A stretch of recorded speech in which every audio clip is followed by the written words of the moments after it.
आंदोलन का यह तीसरा बार है। इससे पहले 2020 में वर्दी ए इंसाफ 1 जो लगातार चला था, उसमें भी कई मंत्री, विभागीय अधिकारी, पदाधिकारी लिखित रूप से आश्वासन दिए थे, लेकिन उनका जीरो इम्प्लीमेंट हुआ, कुछ भी इम्प्लीमेंट नहीं हुआ। उसके बाद वर्दी ए इंसाफ 2 2021 में हुआ। उस समय भी सरकार के तरफ से जो है कि हम लोग को लिखित आश्वासन दिया गया था सहायक पुलिसकर्मियों को, लेकिन वो भी आश्वासन का आश्वासन ही रहा। अब वर्दी ए इंसाफ 3 अभी चल रहा है, आज 19वें दिन है और 19 दिन तक जो है कि एकदम मौन थे यहाँ की सरकार, हालचाल पूछने तक भी नहीं आया था। घोषणा करने के बाद जो है कि एक सरकार में खलबली मच गया है, भारी दबाव में है और वो लोग चाहते हैं कि किसी भी हाल में इस प्रोटेस्ट को हम लोग विफल बनाएं। उसको लेकर के लगातार वार्ता कर रहे हैं और अभी 25% इंक्रीमेंट का बात हुआ है, लेकिन इस बार हम लोग आर पार के लड़ाई में निकले हैं और पूरे राज्य के आम आवाम साथ दे रहे हैं। तो निश्चित ही आज हम लोग सीएम आवास के लिए कमर कस के तैयार हैं और जो चारों तरफ पूरा सरकार की तरफ से पूरा ताकत लगा दिया गया है मैदान में रोकने के लिए। तो हम सरकार को यही कहना चाहते हैं कि आप पुलिस बल लगा करके हम लोग को रोकने का प्रयास मत कीजिए। अगर इस मैदान में हम लोग को रोकना है तो आपके पास एक ही उपाय है कि आप हमारी मांग को मान जाइए। धरना स्थल पर यहाँ पर देखा जा रहा है कुछ दृश्य ऐसा है जो विचलित करने वाला है। महिला सहायक पुलिसकर्मी है, बच्चों को लेकर है। ये नज़ारा क्या पेश करता है? सरकार की कैसी छवि पेश करती है? जी, ये सरकार का छवि को धूलिम कर ही रही है, साथ ही साथ पूरा मानवता को पूरा झकझोर करके रख दिया है। क्योंकि यहाँ जो दृश्य देखने को मिल रहा है यह किसी भी हाल में कोई भी मानवता के लिए यह सुलभ नहीं है। क्योंकि यहाँ के महिलाएं का देख रहे हैं कि यहाँ खुले शौच का सुविधा नहीं है, पानी का सुविधा नहीं है। यहाँ छोटे छोटे बच्चे हैं, कितना गर्भवती महिलाएं हैं, कितना माँ बहनें लोग हैं।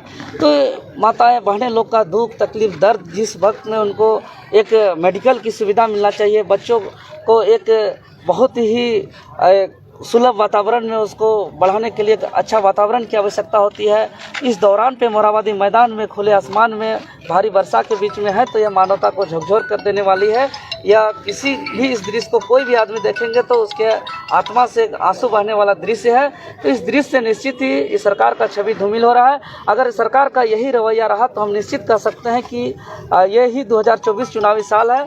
चुनावी मैदान में कोई भी सत्ता पक्ष और विपक्ष विधानसभा का मुख तक नहीं देखेंगे। ये सरकार को जो है कि कड़ी चेतावनी है हम लोग की तरफ से। वार्ता अगर अभी सफल नहीं होती है तो क्या स्टैंड होगा आगे? अभी हम लोग घोषणा किए हैं कि मुख्यमंत्री आवास तक जाएंगे। जो माननीय मुख्यमंत्री महोदय सोए हुए हैं उसको जगाने के लिए, उसका कान का पर्दा मोटा हो गया है, उसको सुनाई नहीं पड़ रहा, बाहिरा हो गया, उसको जगाने के लिए हम लोग जा रहे हैं और वहाँ तक हम लोग पहुँच जाएंगे। हम लोग को वहाँ पहुँचने के लिए दुनिया का कोई ताकत नहीं रोक सकता है। पूरा तैनात जो देख रहे हैं, ये तैनाती ऐसे देख रहे हैं कि आंसू का वाटर कैनन लगा हुआ है, पूरा लाठी डंडा के साथ पुलिस बल तैनात है, चारों तरफ ब्रिगेडिंग है। इससे हम लोग को ज़रा सा भी परेशानी नहीं है। हम लोग ऐसे ही जो है कि अपने साधारण तरीके से अपना लॉ एंड ऑर्डर को पालन करते हुए हम लोग संवैधानिक तरीके से, अनुशासन तरीके से हम लोग जो है मुख्यमंत्री आवास तक पहुंचेंगे और अपना मांग को आज हर हाल मनवाएंगे। क्या कारण रहा दादा? छात्र, जवान, किसान सभी आंदोलन कर रहे हैं। क्या हो रहा है झारखंड में? क्या हो रहा है तो आप देख रहे हैं, सामने है दृश्य कि आज 7 साल हो गया। 7 साल में ज्वाइनिंग के बाद आज 7 पैसा नहीं बढ़ाया गया है। विधायक सांसद का लगातार वेतन पे बढ़ोतरी हो रहा है, भत्ता पे बढ़ोतरी हो रहा है, सुख सुविधा पे बढ़ोतरी हो रहा है और 7 साल में 7 पैसा का बढ़ोतरी नहीं हो रहा है। आप देख रहे हैं कि लगातार जो है कि महंगाई बढ़ते जा रहा है और ये लोग जान को जोखिम में लगातार ड्यूटी कर रहे हैं। आप देख रहे हैं कि अभी तक ड्यूटी के दौरान 12 जवान शहीद हुए हैं। आंदोलन के दौरान 4 दिन पूर्व एक साथी का सड़क दुर्घटना में यही धरना स्थल से घर जाने के दौरान उनका मृत्यु हो गया है। आज उसका परिवार को कोई सुनने वाला नहीं है। ऐसा स्थिति परिस्थिति तो शायद पूरा दुनिया में किसी भी इंसान के साथ ऐसा नहीं हुआ। तो लोकतांत्रिक देश में जो प्रावधान है आंदोलन का, उस हथियार को हम लोग अपनाते हुए शांतिपूर्ण तरीके से आंदोलन के लिए हम लोग निकले हैं। अच्छा दादा, कैसे जाइएगा? चारों तरफ बैरिकेडिंग कर दिया गया है, भारी मात्रा में पुलिस बल के तैनाती किया गया है। उससे कोई फर्क नहीं पड़ता है हम लोग को। हम लोग युवा हैं और युवा को पलटा दीजिएगा तो वायु होता है, और वायु को रोकने का कोई ताकत नहीं। यह एक सरकार का अपना काम है, अपना सरकार अपना ताकत लगा रही है, अपना काम कर रही है। लेकिन सरकार कितनों ताकत लगाए, कितनों बल लगाए, कितनों लाठी डंडा से लेस कर दे, आज हम लोग आर पार का लड़ाई लड़ेंगे।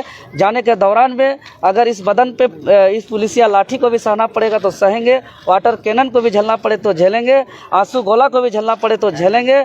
अगर जाने के दौरान में अगर शहीद भी होना पड़े तो हम खुशनसीब समझेंगे, यही मिट्टी पे मिलना चाहेंगे। लेकिन जो दुख तकलीफ दर्द जो है सहायक पुलिसकर्मियों का, इस दुख तकलीफ दर्द से हम लोग कतई समझौता नहीं कर सकते हैं। क्योंकि जो रोज़मर्रा का जो ज़िंदगी है, वो जो दुख तकलीफ दर्द है, वो उससे बड़ा दुख तकलीफ दर्द और कुछ नहीं हो सकता। ऐसा भी तो मरना है। देख रहे हैं कि रोज़ अब अखबार के पन्नों पे देखते हैं कहीं ना कहीं हर किसी का मृत्यु हो रहा है। तो हम लोग मरने से नहीं डरते हैं। हम लोग यहाँ हमेशा जीने के लिए नहीं आए हैं, लेकिन हम लोग जो है कि अपना अधिकार से समझौता करके बहुत ही बदहाल वाला ज़िंदगी जीना हम लोग पसंद नहीं करते हैं। आपको आने से कितना बल मिला है सहायक पुलिस में? ये तो आप स्वयं देख रहे हैं कि कल घोषणा किया 25% इंक्रीमेंट का बात तभी से आ रहा है। पूरा पुलिस महकमा प्रशासन से लेकर सरकार का वरीय अधिकारी का यहाँ लगातार आना जाना हो रहा है। इससे पूर्व 19 दिन तक जो है कि लोग सोए हुए थे। इसका असर आप लोग जीता जागता है देख रहे हैं। चारों तरफ से घेर भी दिया गया है पुलिस पर। वही नहीं कर रहे, ये असर है, यही तो हम लोग का ताकत है, यही तो हम लोग का बल है। इसी से तो आप अंदेशा लगा सकते हैं कि घोषणा के बाद जो है कि जेवीकेएस के आने के बाद जो है कि कितना असर पड़ा है सरकार को, पूरा भारी असर पड़ा है। और हम लोग उम्मीद करते हैं कि हम लोग हर हाल में सहायक पुलिस को न्याय दिलाएंगे और हर मांगों को पूरी करेंगे, समायोजन कराएंगे, अस्थायी कराएंगे। और जो है कि समान काम का समान वेतन हम लोग का मांग जो है उसको हम लोग हर हाल में सरकार को मानना चाहिए और उसको हम लोग मानने के लिए मजबूर करेंगे।